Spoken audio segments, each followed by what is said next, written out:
wrong Chris. Everybody hates Chris.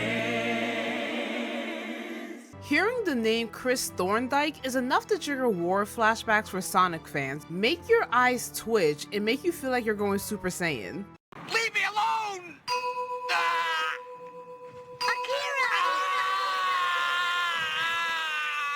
The show is called Sonic X, but much of the spotlight goes to Chris, and other prominent Sonic characters get sidelined and have entire episodes centered around Chris's privileged rich kid life. The typical grievances about Chris are practically folklore at this point. Spoiled rich kid, clingy, and hijack the show. And you know what? You're not wrong. We, as a generation who watched Sonic X, we most likely watched the 4Kids dubbed and not the Japanese version of the show. If you watched the 4Kids version, your complaints and overall hatred for Chris are completely valid. But if you didn't watch the Japanese version of Sonic X, his personality and overall actions are more forgivable and easier to grasp. 4Kids is notorious for censorship in TV shows and anime. It was basically the helicopter parent of the early 2000s anime dubs. Sanji is the perfect example. In One Piece, he's constantly puffing on cigarettes, looking like the chain-smoking French cook he's meant to be. But in the 4Kids version, suddenly this nicotine-addicted pirate chef is a lollipop enthusiast with an oral fixation. I also have to add in the fact that the voice acting is horrendous. I mean, look at this. Hey, lover girl who treats me like dirt.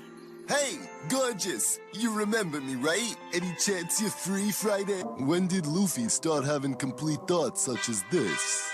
Then try backing it up, sword boy.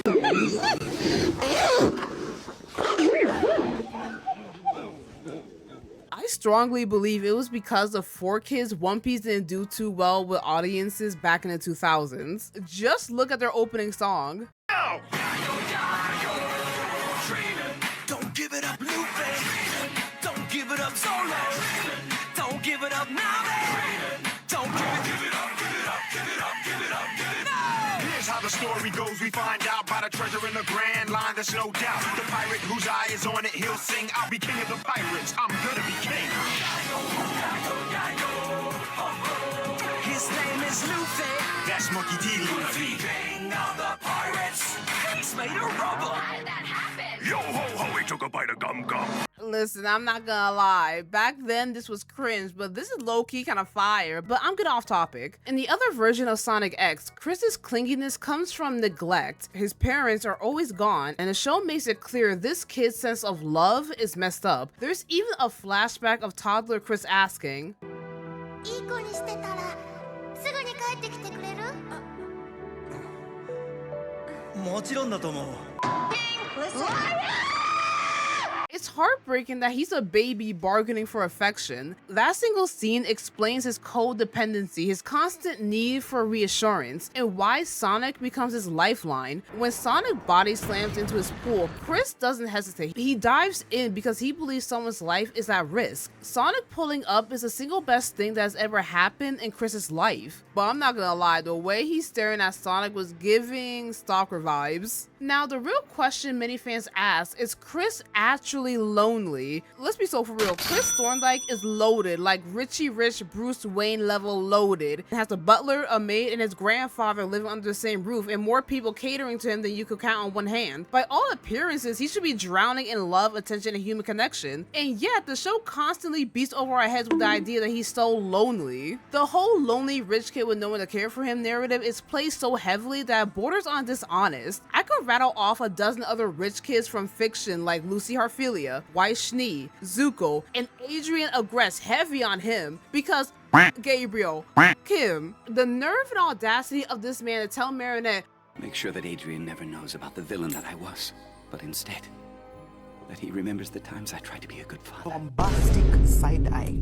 Criminal offensive side eye. when was you ever a good father? Let me know in the comments below if you want me to talk about Miraculous Ladybug, because I have a lot to say about Gabriel Agreste. I am so sorry about that. Anytime someone mentions Gabriel, I get so heated. So like I was saying, all of these rich kids have parents who are outright abusive, and suddenly Chris doesn't seem that tragic in comparison. The problem isn't that he's surrounded by people, it's that the storytelling exaggerates his isolation to the point of absurdity. His father is a CEO, his mother is a famous actress, actress. They love him dearly, but they show it by showering him with materialistic objects and not spending enough time with him. Now here's where 4Kids fumbled the bag. As I mentioned before with the flashback, they slashed that out and is nowhere to be found on 4Kids. They watered down his dialogue. They trimmed away the little moments that show his neglect and his warped, desperate attachment issues. What was left? A spoiled rich boy whining about Sonic not paying him attention. The nuance vanished, the trauma gone. Instead of the lonely, neglected rich kid, Chris was flattened into an annoying brat who won't shut up. This forever planted the seed of doubt in Chris that if he doesn't behave, he won't receive love freely, that it has to be earned. If his parents are never home, it could only mean he somehow failed and is inadequate in his parents' eyes. His parents didn't outright abandon him out of neglect or malice. They were trapped in the grind of working and sacrificing relentlessly to give him a better life than they had. It's not like his parents dipped out to get milk and disappear for 18 years. Not to mention, Chris has friends and he goes to school. He's surrounded by kids his own age, not like a certain blonde I knew at one point. Other than his parents appearing on and off again, Chris doesn't have that much of a miserable life. Despite having a family that loves him, friends, and a whole ass girlfriend, I don't even know how Chris pulled Helen with the way he was yearning for Sonic. His life seems to revolve around a single exhausting objective: securing Sonic's permanent affection. His desperation isn't subtle, it's a constant cringe-inducing need for reassurance that manifests as begging to be attached to Sonic's hip 24/7. When Sonic so much as glances away, Chris immediately panics, and those deep-seated fears kick in, and he instantly devolves into a selfish, weeping mess. Frankly, watching this behavior made plenty of young fans want to reach out through the screen and introduce him to the concept of personal space. Then there's that moment, the event that officially secured Chris's status as one of the most hated Sonic characters to ever exist. He physically stops Sonic from returning to his own world. This is the worst case of spoiled brat syndrome. A privileged kid locked up his living toy all because he didn't want to lose it. Why do you have to leave?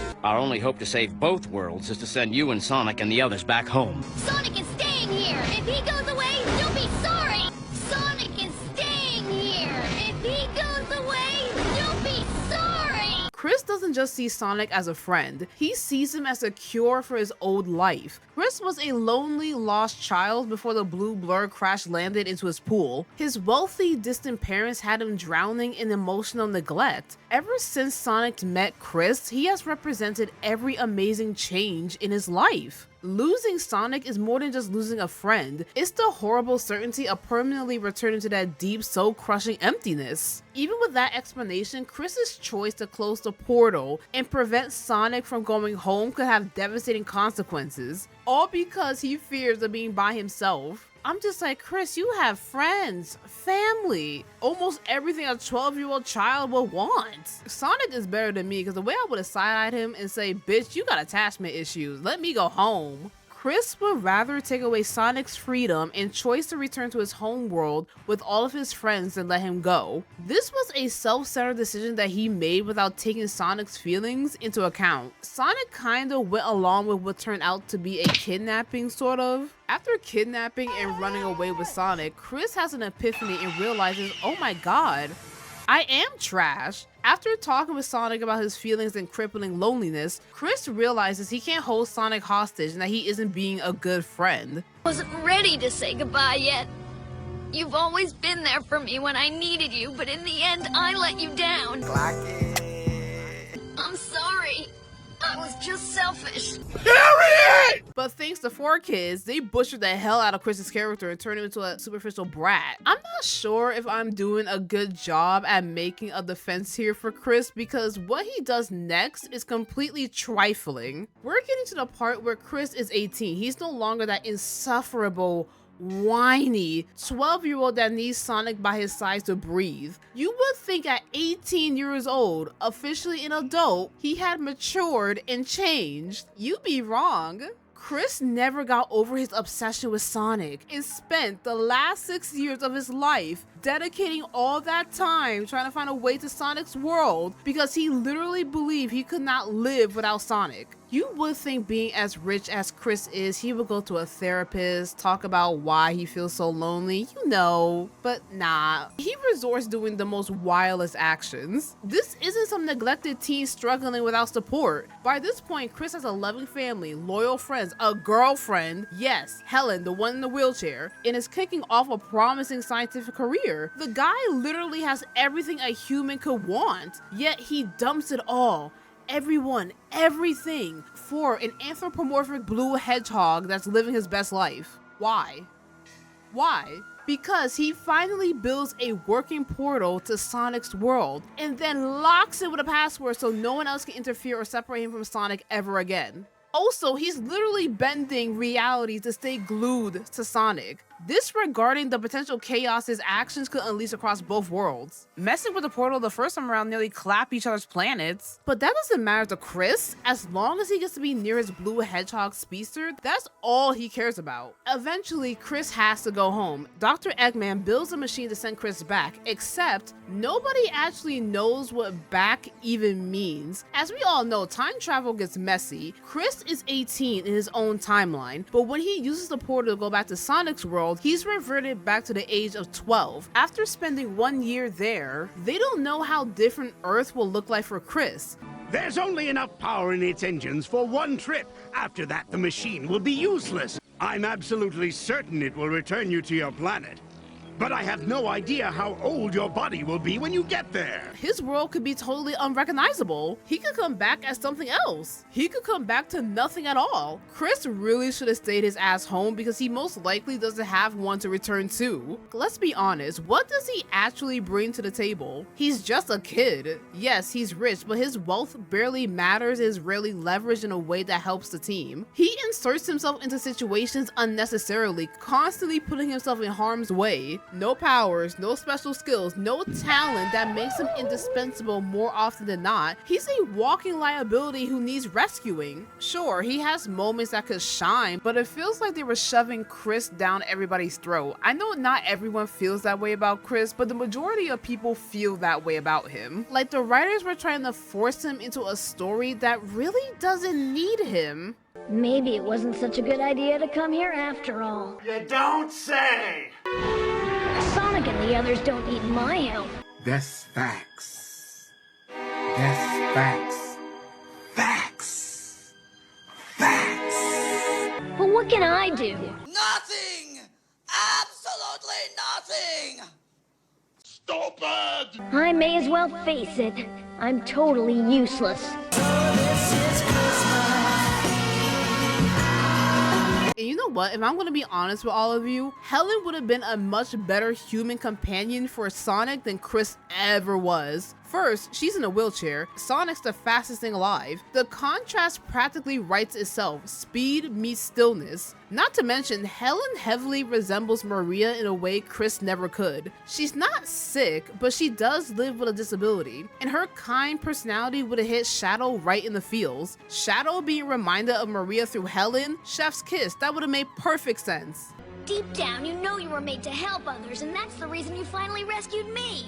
Hands off. Oh my god, it's not funny. Also, Helen physically couldn't throw herself into danger like Chris does every episode. The fandom's overall hatred for Chris is valid thanks to 4Kids, but at the end of the day, I personally don't hate Chris, but I understand the criticism and general dislike for him. His existence must revolve around Sonic. In doing so, he often hijacks the spotlight from other characters, taking roles that were theirs and making them his own. It's forced, it's almost self-inserty, and it feels like a lazy shortcut rather than clever storytelling. And with that, folks, Everybody hates Chris. And as always, don't forget to like, comment, and subscribe, and the notification bell so you never miss an update. And I'll see you guys next time. Bye!